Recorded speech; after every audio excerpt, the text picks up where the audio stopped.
मेरो कपाल पनि अब अलिअलि ठुलो भइसकेको छ अनि साइडमा चाहिँ कटाउनु पर्ला।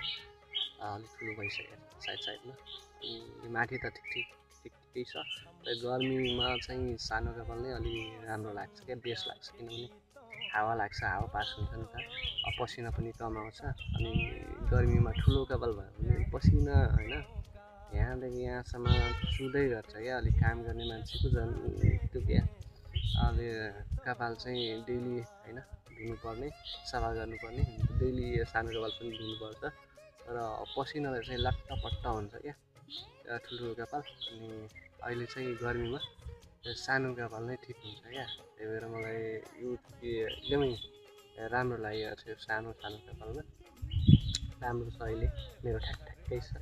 अनि यो साइडमा चाहिँ अलिअलि कटाउनु पर्यो पछाडि होइन, अब अलिअलि ठुलो भइसकेको छ साइडमा। अब अरू त सब माथि चाहिँ एकदम ठिक छ, राम्रो छ।